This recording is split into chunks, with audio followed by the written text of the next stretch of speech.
अस्सलाम वालेकुम। क्या आपने कभी सोचा है कि इंसान के लिए खुराक यानी कि फूड क्यों ज़रूरी है और ये फूड जो इतने कॉम्प्लेक्स पार्टिकल से मिलके बना होता है, आखिर कैसे छोटे छोटे पार्टिकल्स में ब्रेक डाउन हो जाता है। ये सब हमारी बॉडी में मौजूद एक प्रॉपर सिस्टम के थ्रू होता है जिसे डाइजेस्टिव सिस्टम कहते हैं। हम जो फूड खाते हैं उसमें कॉम्प्लेक्स पार्टिकल्स शामिल होते हैं जैसे कि कार्बोहाइड्रेट्स, प्रोटीन्स और फैट्स वगैरह।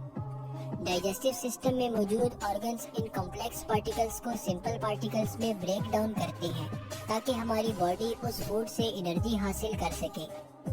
ये एनर्जी बॉडी के तमाम सिस्टम्स को प्रॉपरली फंक्शन करने के लिए बेहद ज़रूरी होती है। डाइजेस्टिव सिस्टम वेस्ट फूड को बॉडी से एक्सक्रीट करने में भी काम करता है। डाइजेस्टिव सिस्टम एक मस्कुलर ट्रैक या पैसेज वे है जिसके एक एंड पर माउथ और दूसरे एंड पर एनस मौजूद होता है। इस मस्कुलर ट्रैक्ट को गैस्ट्रोइंटेस्टाइनल ट्रैक्ट, डाइजेस्टिव ट्रैक्ट या एलिमेंट्री कनाल भी कहा जाता है। गैस्ट्रोइंटेस्टाइनल ट्रैक्ट में बहुत से होलो ऑर्गन्स एक लंबी सीरीज में आपस में कनेक्ट हुए होते हैं। ये ऑर्गन्स फूड को ब्रेक डाउन करने, इसेंशियल न्यूट्रिएंट्स जैसे कि शुगर और प्रोटीन्स वगैरह की ब्लड में ट्रांसपोर्टेशन और वेस्ट फूड को बॉडी से एक्सक्रीट आउट करने में मदद करते हैं। इन ऑर्गन्स में mouth, oesophagus, stomach, small intestine, large intestine और एनस शामिल हैं। इनके अलावा लिवर, पैंक्रियाज, गाल ब्लेडर और कुछ ग्लैंड्स भी फूड की डाइजेशन में अपना किरदार अदा करते हैं। एक अडल्ट ह्यूमन की एलिमेंट्री कनाल की लेंथ 30 फीट यानी कि 9 मीटर्स तक हो सकती है। तो आइए अब वन बाय वन इन सारे ऑर्गन्स को डिटेल में स्टडी करते हैं। Number 1, mouth. Mouth digestive tract का पहला ऑर्गन है। जैसे ही आप फूड का पहला बाइट अपने माउथ में डालते हैं, डाइजेशन उसी वक्त से शुरू हो जाती है। माउथ को ओरल या बकल कैविटी भी कहा जाता है और इसमें 3 पार्ट्स शामिल हैं जिनमें टीथ, टंग और सैलिवरी ग्लैंड्स शामिल हैं। ये पार्ट्स फूड को फिजिकली डाइजेस्ट करते हैं। टंग यानी कि जुबान एक मस्कुलर ऑर्गन है जो फूड को टेस्ट करने में हेल्प करती है।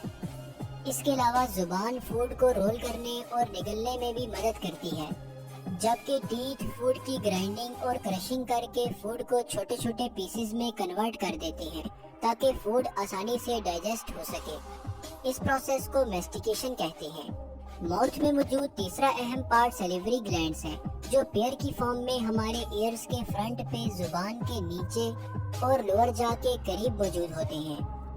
सैलिवरी ग्लैंड सलाइवा प्रोड्यूस करते हैं जो फूड को ल्यूब्रिकेट करता है ताकि उसको चबाना और निगलना आसान हो सके। सलाइवा एक ट्रांसपेरेंट लिक्विड है जिसमें 2 खास एंजाइम्स मौजूद होते हैं जिनमें अमाइलेज और लाइसोजाइम शामिल हैं।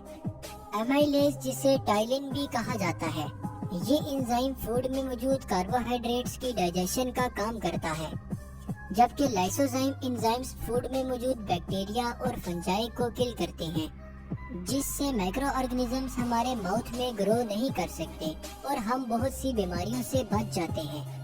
लिहाजा ये कहना बिल्कुल भी गलत ना होगा कि सलाइवा हमारी ओरल हाइजीन के लिए इंतहाई ज़रूरी होता है।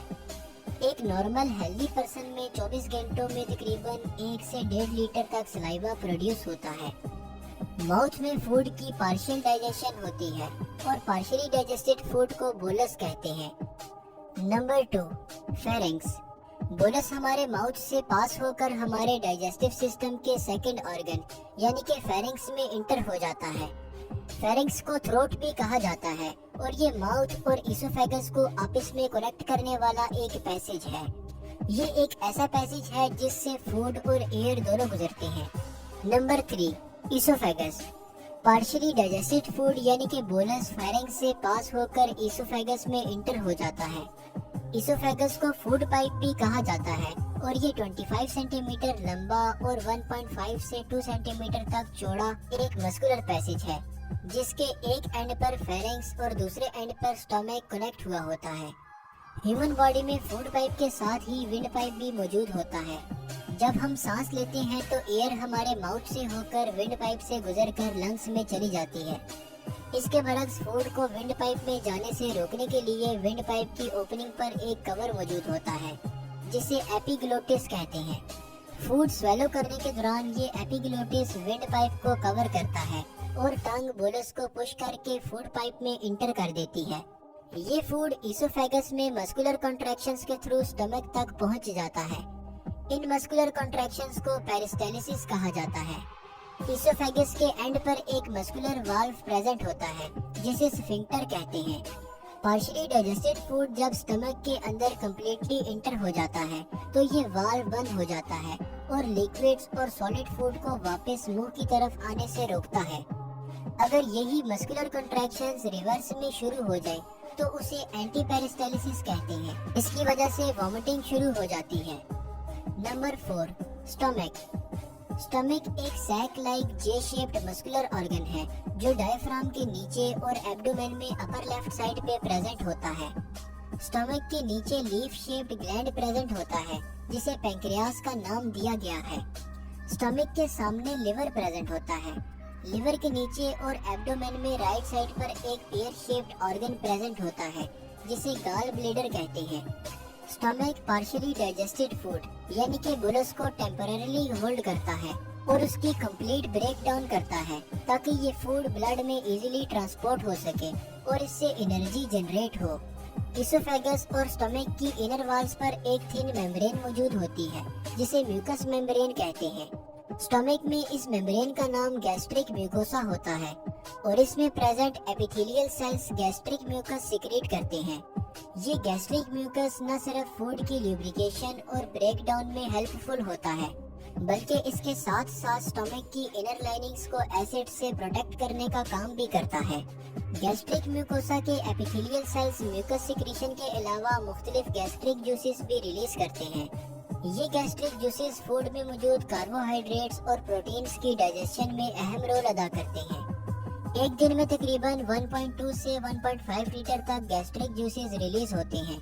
गैस्ट्रिक जूस में बहुत से कंपोनेंट्स शामिल हैं जैसा कि हाइड्रोक्लोरिक एसिड, इलेक्ट्रोलाइट्स और एक खास प्रोटीन डाइजेस्टिंग एंजाइम जिसे पेप्सिन कहते हैं।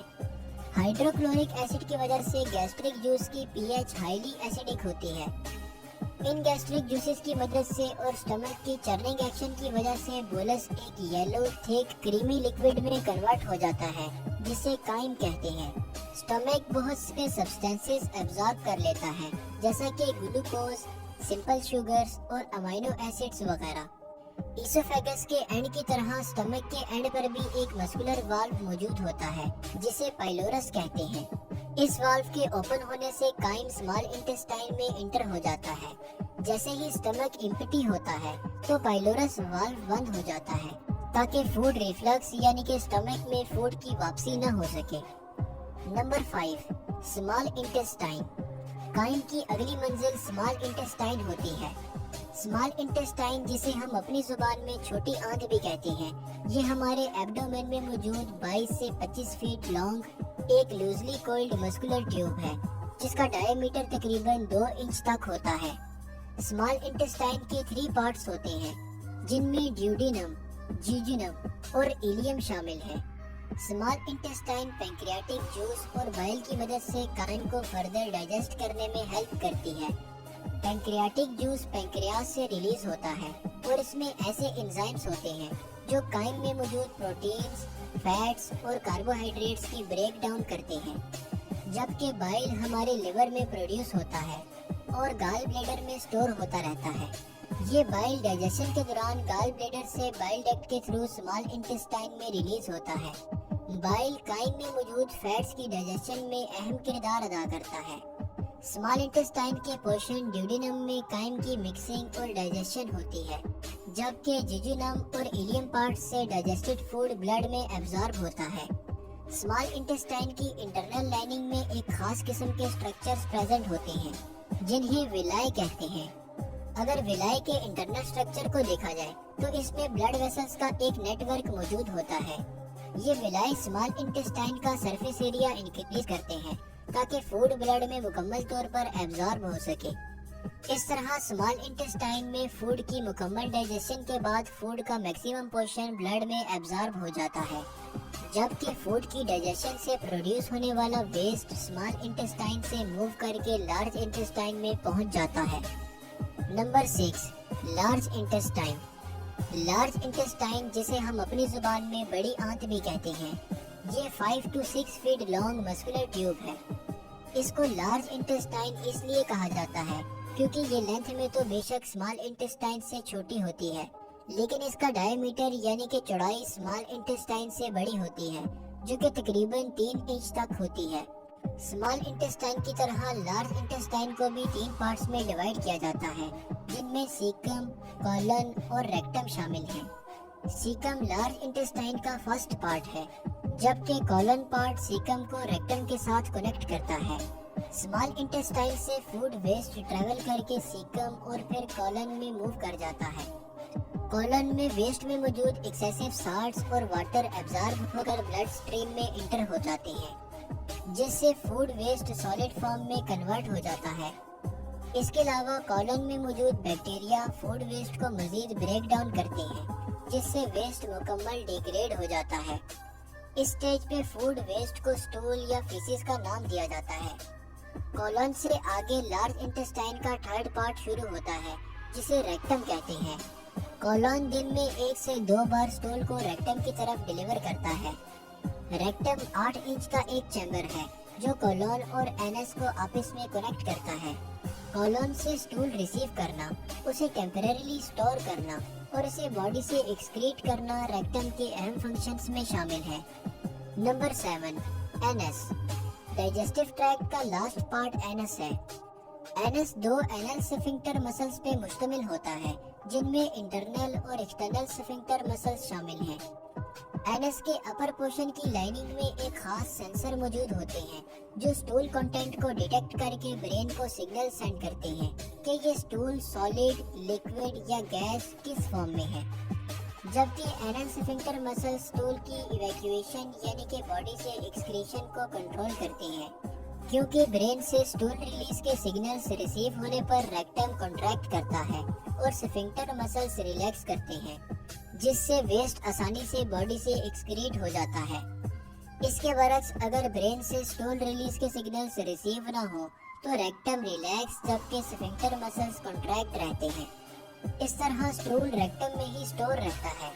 यही वजह है कि जब हम सो रहे होते हैं तो हमारे internal sphincter muscles contracted form में रहते हैं, ताकि हमें बाथरूम ना आ सके, जबकि इंटरनल स्फिंक्टर मसल्स की रिलैक्सेशन होने से हमें बाथरूम की ज़रूरत पड़ती है, जिस दौरान स्टूल को टेम्परेरीली होल्ड करने के लिए हमारे एक्सटर्नल स्फिंक्टर मसल्स अहम रोल अदा करते हैं।